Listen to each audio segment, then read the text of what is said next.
எனக்கு அன்பான தேவனுடைய பிள்ளைகளே, ஆவிக்குரிய வாழ்க்கையில இன்றைக்கு தேவனுடைய பிள்ளைகள் என்று சொல்லிக் கொள்ளுகிறவர்களுக்குள்ள தேவனை குறித்ததான பயம் இருக்கிறதா, பாவத்தை குறித்ததான பயம் இருக்கிறதா என்பதை கவனித்து பார்த்தால் தேவனை குறித்த பயமும் இல்லை, பாவத்தை குறித்த பயமும் இல்லை. ஊழியர்களும் சரி, விசுவாசிகளும் சரி, இன்றைக்கு பாவத்தோடு விளையாடுகிறவர்களாக இருக்கிறார்கள். பாவத்தை விட்டு மனம் திரும்ப மனமில்லாமல் இருக்கிறார்கள். வருத்தத்தோடு நான் சொல்றேன், இந்த கடைசி காலத்துல இஷ்டம் போல வாழுகிறவர்கள் பெருகிவிட்டார்கள். கிறிஸ்தவர்களுக்குள்ள, சபைக்குள்ள, ஊழியம் செய்கிறவர்களுக்குள்ள தான் தோன்றித்தனமாக வாழுகிறவர்கள் தான் இருக்கிறார்கள் ஒழிய தேவனுக்கு பயந்து பரிசுத்தமாக, அன்பாக, தாழ்மையாக, உண்மையாக வாழுகிறவர்கள் இல்லை. நீங்கள் ஏற்றுக்கொண்டாலும் சரி, ஏற்றுக்கொள்ளாமல் போனாலும் சரி. சரி, அவர்களுக்கு எல்லாம் நல்லாவே நடக்கு அப்படின்னு நீங்க கவனிச்சீங்கன்னா, கர்த்தருடைய வசனம் சொல்லுகிறத பாருங்க. கொலாசருக்கு எழுதின நிருபம் 3ஆம் அதிகாரம் 25ஆம் வசனம் சொல்லுகிறது, அநியாயம் செய்கிறவன் தான் செய்த அநியாயத்திற்கேற்ற பலனை அடைவான். பட்சபாதமே இல்லை. பிரியமானவர்களே, கடந்த நாட்களில் நான் கேள்விப்பட்டேன், நான் இருக்கிற பட்டணத்தில் இருக்கிற ஒரு மனுஷன் திருநெல்வேலியில் போய் ஒரு கடையில் வேலை பார்க்குற ஒரு மகனுக்கு விரோதமாக அவன் எஜமான இடத்துல பேசி அவன் வேலையை விட்டு தூக்கிட்டு வந்துட்டார்.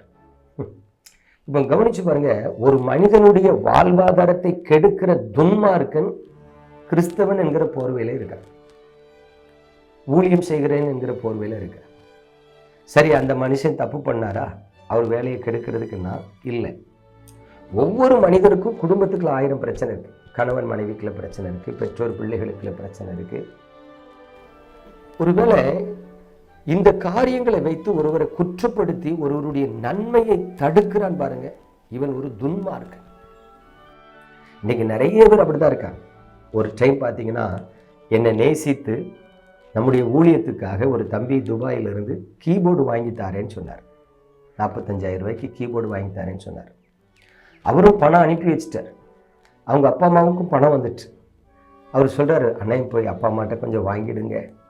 நான் அங்கே போய் அவங்க அம்மாட்ட, தம்பி காணிக்க அனுப்பி வச்சாங்களாமம்மா கீபோர்டுக்கு அப்படின்னு கேட்டால் அவங்க சொல்கிறாங்க, அவங்க தம்பி அனுப்பி வச்சாங்க, ஆனால் இன்னொருத்தர் எனக்கு தாங்க அவருக்கு கொடுக்காதீங்கன்னு வாங்கிட்டு போயிட்டார்.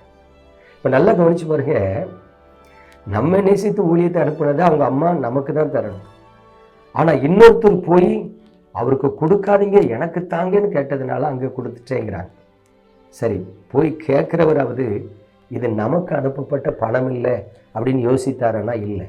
என்ன தெரியுமா? பண ஆசை, பொறாமை, மற்றவர்கள் ஊழியத்தை கண்டு பொறாமை, மற்றவர்கள் வாழ்ந்திருக்கிறதை கண்டு பொறாமை, மற்றவர்கள் நல்லா இருக்கக்கூடாது என்று நினைக்கிற எரிச்சல். இன்றைக்கு தேவ பிள்ளைகள் என்கிற வேஷத்தை தரித்து கொண்டு மாய்மாலமாக வாழ்ந்து கொண்டிருக்கிறவர்கள் பெருகி இருக்கிறார்கள். ஆகவேதான் தேவனுடைய வசனம் சொல்லுகிறது, அநியாயம் செய்கிறவன் தான் செய்த அநியாயத்திற்கேற்ற பலனை அடைவான். நல்ல கவனிங்க, நீங்களா இருந்தாலும் சரி, நானா இருந்தாலும் சரி, அநியாயம் செய்கிறவர்களா இருக்கக்கூடாது. பிரியமான தேவனுடைய பிள்ளைகளே, உங்களுக்குள்ளும் எனக்குள்ளும் தேவ அன்பு இருக்க வேண்டும். உங்களுக்குள்ளும் எனக்குள்ளும் தெய்வ பயம் இருக்க வேண்டும். உங்களுக்குள்ளும் எனக்குள்ளும் பாவம் செய்யக்கூடாது என்கிற உணர்வு இருக்க வேண்டும். உங்களுக்குள்ளும் எனக்குள்ளும் பாவத்துக்கு விலகி ஓடுகிற அனுபவம் காணப்பட வேண்டும். இந்த செய்தியை கேட்டுக்கொண்டிருக்கிற நீங்க கொஞ்சம் உங்களை ஆராய்ந்து பாருங்க. பாவத்தை தேடி ஓடுறீங்களா, பாவத்துக்கு விலகி ஓடுகிறீர்களா? செல்போன் உங்களுக்கு படத்தை காட்டாது, அசிங்கமான படத்தை காட்டாது. நீ தான் எடுத்து உள்ள போய் எதை பார்க்கணும் எதை பார்க்க கூடாதுன்னு தீர்மானம் பண்ணணும்.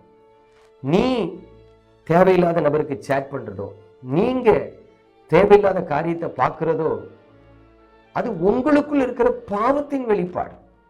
நீங்கள் பாவத்துக்கு அடிமைப்பட்டு இருக்கிறீர்கள் என்பதின் வெளிப்பாடு. மற்றபடி இந்த செல்போனால தான் நான் கெட்டு போறேன்னு சொன்னா நான் ஒத்துக்கிட மாட்டேன். செல்போன் ஒரு மனுஷனையும் கெடுக்காது. அதை பயன்படுத்துகிற நீங்க தான் தகாத விதமாய் பயன்படுத்துகிறபடினால் கெட்டு போகிறீர்கள். ஏன்? உங்களுக்குள்ள தெய்வ பயம் இல்லை. யாரும் பார்க்கறாங்களான்னு தானே பார்க்குறீங்க. யாரும் பார்க்கலன்னு தெரிஞ்சுதானே துணிகரமா ஒரு காரியத்தை செய்றீங்க. அப்படியானால் நீ அநியாயக்காரன். அப்ப அநியாயம் செய்கிறவன் தான் செய்த அநியாயத்திற்கேற்ற பலனை அடைவான். பட்சபாதமே கிடையாது. தயவு செய்து கர்த்தருக்கு பயந்திருங்கள். உங்கள் ஆத்துமாவை மாயைக்கும் உங்கள் ஆத்துமாவை பாவத்துக்கும் விற்று போடாதீங்க. பாவத்துக்கு விரோதமா போராடுங்க. வேதம் சொல்லுகிறது, பாவத்துக்கு விரோதமாய் போராடுகிறதில் இரத்தம் சிந்தப்படத்தக்க அளவுக்கு நீங்கள் இன்னும் எதிர்த்து நிற்கவில்லையே. பிரியமானவர்களே, ஆண்டவர் என்ன எதிர்பார்க்கற தெரியுமா? நீ பாவத்தை ஜெயிச்சிட்டியாங்கிறத அவர் பார்க்கல, பாவம் செய்யக்கூடாதுன்னு போராடுறியாங்கிறத தான் பார்க்கிறார். நீங்க அப்படி போராடுனா அவர் உங்களை கை தூக்கி எடுப்பார். நம்ம தேவ சமூகத்தில் ஜெபிப்போமா? எங்கள் அன்பின் தகப்பனே, உமது கிருபையுள்ள கரத்தில் உமது பிள்ளைகளை தருகிறேன். இன்றைக்கு எத்தனையோ பேர் தங்கள் ஆத்துமாவை மாயைக்கு விற்று போட்டிருக்கிறார், அசுத்தத்துக்கு விற்று போட்டிருக்கிறார், பாவத்துக்கு அடிமையாய் ஒப்பு கொடுத்திருக்கிறார். இப்படிப்பட்ட ஜனங்கள் எல்லாரும் இந்த செய்தியை கேட்டு மனம் திரும்பட்டும். பாவத்தை ஜெயிக்க முடியாவிட்டாலும் பாவத்துக்கு விரோதமாய் போராடுகிற ஒரு இருதயம் அவர்களுக்கு கொடுக்கப்படட்டும். ஆண்டவரே, நீர் நீதி உள்ள தேவனப்பா. அநியாயம் செய்கிறவன் தான் செய்த அநியாயத்திற்கேற்ற பலனை அடைவான் என்று சொல்லும்போது இந்த வசனத்துக்கு நாங்கள் பயந்து அநியாயத்துக்கும் பாவத்துக்கும் விலகி ஜீவிக்க கிருபைத்தார். உங்கள் அன்பின் கரத்திலும் ஒரு பிள்ளைகளை தருகிறேன். ஆசீர்வதி. இயேசு கிறிஸ்துவின் நாமத்தில் பிதாவே, ஆமென்.